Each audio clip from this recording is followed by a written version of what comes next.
Hello बच्चों, क्या हाल चाल, कैसे हैं आप लोग? अच्छे हैं तो अच्छे रहिए, स्वस्थ रहिए, पढ़ते रहिए। आज आपके लिए लाया है बिजनेस ऑर्गेनाइजेशन का मोस्ट इंपोर्टेंट क्वेश्चन, वो भी केवल फर्स्ट पेपर का।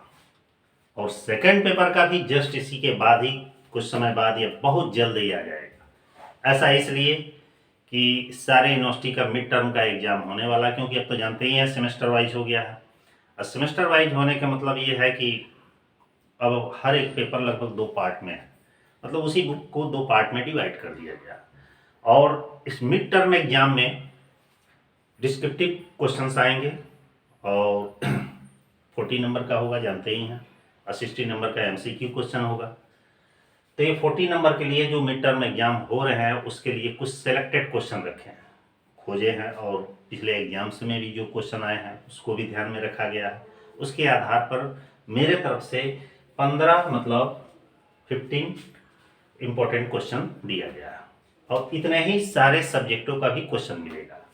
इसको एक बार रिवीजन कर लेंगे, क्योंकि हर एक पेपर दो यूनिटों में डिवाइड है, यूनिट 1 और यूनिट 2। तो दोनों यूनिट से थोड़ा थोड़ा क्वेश्चन लिया गया है, और उसको एक बार रिवीजन कर लेंगे तो आपको काफ़ी हेल्प मिलेगा। ठीक है। और इस बिजनेस ऑर्गेनाइजेशन में केवल हम क्वेश्चन क्वेश्चन बताएंगे, आंसर इसका नहीं। इसलिए आंसर नहीं कि इसका मैं फुल डिटेल पढ़ा कर रखा।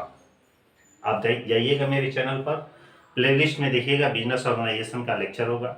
सिर्फ 3 ही लेक्चर में सारी बुक, मतलब फर्स्ट और सेकंड दोनों पेपर कंप्लीट है। लगभग एक लेक्चर 3 घंटे के आसपास का होगा। ठीक है। तो वहाँ से आप डिटेल देख सकते हैं, या अपने बुक से या नोट्स जो बनाए हैं उससे भी पढ़ सकते हैं। तो जल्दी से तैयार हो जाइए, इन सारे क्वेश्चनों को आप नोट कर लीजिएगा। और टाइमिंग कम है, उसको बार बार रिवीजन भी कर लीजिएगा। और इस वीडियो को अपने फ्रेंडों में थोड़ा शेयर कर दीजिएगा। इसलिए शेयर कर दीजिएगा कि भाई वो भी पढ़ लें, वो भी अच्छे तरीके से पास हो जाएं, अच्छे नंबर ला दें। तो आइए स्टार्ट करते हैं। बिजनेस ऑर्गेनाइजेशन, व्यवसायिक संगठन, यहाँ पे आपको दे रहे हैं कि पेपर फर्स्ट, क्योंकि पेपर सेकंड का जस्ट इसके बाद जाएगा लेक्चर। और यहाँ लिखे हैं टॉप 15 मोस्ट इंपॉर्टेंट क्वेश्चन, मतलब 15 एकदम महत्वपूर्ण जो प्रश्न है वो दिया गया। और यहाँ पे दो यूनिटों में डिवाइड दिया गया। ये सब सिलेबस के अकॉर्डिंग ही है, कि सिलेबस में आपका यूनिट 1 और यूनिट 2। वैसे तो यूनिट 1 से ज़्यादा क्वेश्चंस पूछे जाएंगे, इसलिए मैंने एक क्वेश्चन यूनिट 1 में बढ़ा दिया, और यूनिट सेकंड से हो सकता है, क्योंकि सिलेबस तो हर जगह का कंप्लीट हुआ अभी नहीं है। तो चांसेस ये है कि जितना पढ़ाया गया उसमें से ज़्यादा क्वेश्चंस पूछे जा सकते हैं। खैर, दोनों यूनिट में से है, आप लोग दोनों यूनिट कंप्लीट करके जाइएगा। तो आइए स्टार्ट करते हैं। सबसे फर्स्ट क्वेश्चन, पहला क्वेश्चन दिया है कि व्यावसायिक संगठन की परिभाषा दीजिए। व्यावसायिक संगठन की परिभाषा दीजिए और इसके महत्व पर प्रकाश डालिए।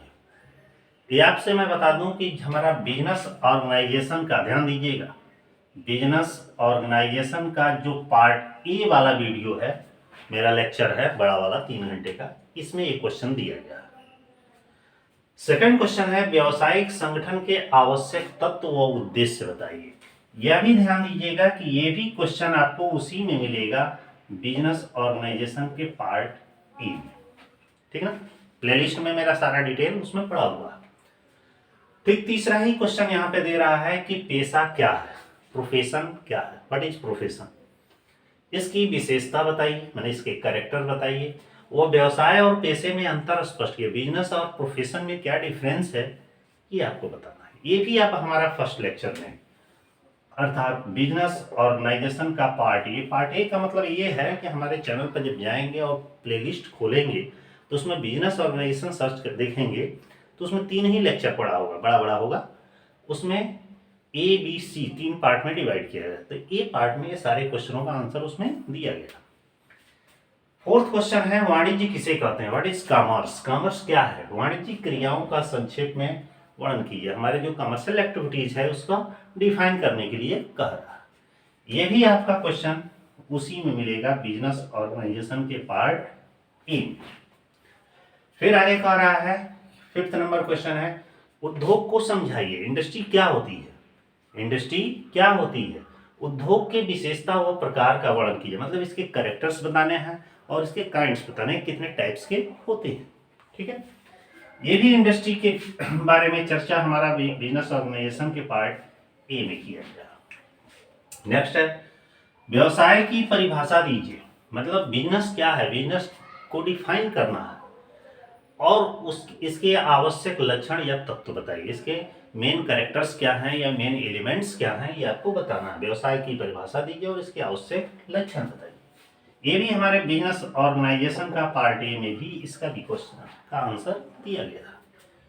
नेक्स्ट है कि व्यवसाय समाज को किस प्रकार प्रभावित करता है, मतलब जो हमारा बिजनेस है समाज पर किस तरह का इंप्रेशन छोड़ता है, किस तरह समाज को इफेक्टेड करता है और इसके इम्पोर्टेंस, मतलब इसके महत्व बताइए, इसकी क्या इम्पोर्टेंस है, इसकी क्या रोल है, ये आपको बताना है। ये भी हमारा बिजनेस ऑर्गेनाइजेशन जो हमारा है उसकी पार्ट ए में, ये सारे फर्स्ट यूनिट में ये पार्ट ए में ही दिया गया।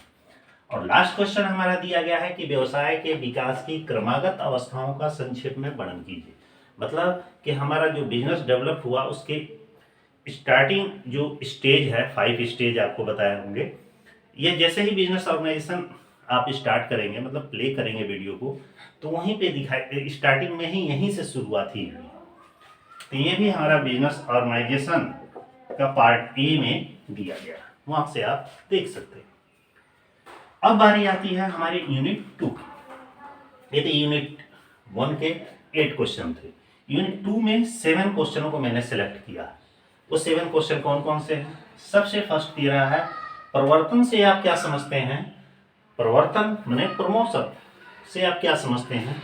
आप एक नया व्यापार आरंभ करते हैं तो किन किन बातों को ध्यान में रखेंगे, मतलब एक नया बिजनेस जब आप स्टार्ट कर रहे हैं तो आप किन किन बातों को ध्यान में रखेंगे। तो आपसे मैं बता दूं कि ये भी आपका बिजनेस ऑर्गेनाइजेशन का पार्ट ए में ही दिया गया है, ठीक है।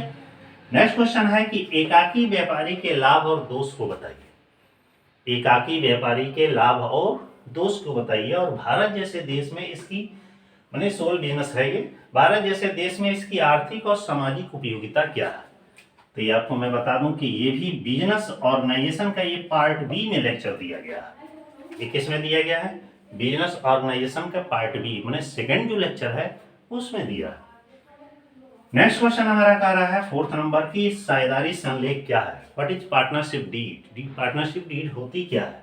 इस संलेख की अनुपस्थिति में यदि ये पार्टनरशिप डीड है ही नहीं है तो ऐसे कंडीशन में पार्टनर के राइट और ड्यूटीज क्या होती है इसको एक्सप्लेन करने के लिए कहा। तो ये हमारा ये भी बिजनेस ऑर्गेनाइजेशन का जो बी पार्ट लेक्चर है उसमें ये दिया गया। नेक्स्ट क्वेश्चन पे आते हैं। निजी कंपनी मतलब एक प्राइवेट कंपनी और एक सार्वजनिक कंपनी मतलब एक पब्लिक कंपनी से क्या आशय है, मतलब कि प्राइवेट कंपनी और पब्लिक कंपनी होती क्या है, एक्सप्लेन करना है। इन दोनों में अंतर स्पष्ट कीजिए, इन दोनों में डिफरेंस क्या है, अंतर क्या है, ये आपको एक्सप्लेन करना है। ये भी आपका बिजनेस ऑर्गेनाइजेशन का पार्ट बी जो लेक्चर है, सेकंड जो वीडियो है इसमें दिया गया, ठीक है। नेक्स्ट क्वेश्चन है कि साझेदारी क्या है। What is partnership. पार्टनरशिप क्या है। पार्टनरशिप और कंपनी में अंतर बताइए, मतलब difference between partnership and company. ये भी काफी मोस्ट इंपॉर्टेंट क्वेश्चन है। इसको भी आप बिजनेस ऑर्गेनाइजेशन का जो बी लेक्चर है इसमें आप देख सकते हैं। और लास्ट क्वेश्चन हमारा 7th है कि कंपनी की परिभाषा दीजिए, मैंने डेफिनेशन आपको देना है कंपनी की और इसके आवश्यक लक्षण, मतलब इसके मेन जो करेक्टर्स हैं वो कौन कौन से, मेन फीचर्स कौन कौन से हैं कंपनी के, इसके बारे में आपको बताना है। ये भी आपका लेक्चर बिजनेस ऑर्गेनाइजेशन का पार्ट बी में मिल जाएगा, ठीक है। तो इस तरह आप लोग का ये फर्स्ट पेपर बिजनेस ऑर्गेनाइजेशन का जो फर्स्ट पेपर का मोस्ट इंपॉर्टेंट क्वेश्चन दोनों यूनिटों से दिया गया, ठीक है। मैं चाहूंगा कि आप लोग इस क्वेश्चन को अधिक से अधिक रिवाइज कर लें, बार बार देख लें, क्योंकि पूरा सिलेबस जो है उस पर कवर करके उसमें से क्वेश्चन सेलेक्ट करके ये दिया गया है, ठीक है। और इतना तैयार कर लेंगे तो पक्का है कि भाई कि क्योंकि पूरा सिलेबस जब कवर करेंगे तो क्वेश्चन कहाँ जाएगा भाई, जब जितना दिया गया है सिलेबस में उतना पढ़ के जाएंगे तो क्वेश्चन कहाँ से, इन्हीं में से क्वेश्चन बनेगा। तो इसको अच्छे तरीके से आप पढ़ लीजिएगा, एक बार नहीं कई कई बार रिपीट कर लीजिएगा और अपने फ्रेंडों में शेयर करना बिल्कुल ना भूलिएगा। तो इसी तरह तैयार रहिएगा सेकेंड लेक्चर के लिए, क्योंकि सेकेंड लेक्चर बहुत ही जल्द जाएगा। समझिए कि फर्स्ट लेक्चर अभी आप क्वेश्चन नोट करके ढूंढेंगे, क्वेश्चन आंसर वगैरह कुछ उसको सेलेक्ट करेंगे या एक बार पढ़ेंगे, तब तक सेकेंड पेपर का चला जाएगा। ठीक ना, क्योंकि स्कीम तो आ ही गई है और स्कीम आ गई है तो एग्जाम होना ही वाला है। और जब एग्जाम होने वाला है तो भाई आपको तो तैयारी जोरों से करनी पड़ेगी। ठीक है, फिर सेकेंड लेक्चर में बहुत जल्द मिलते हैं, तब तक के लिए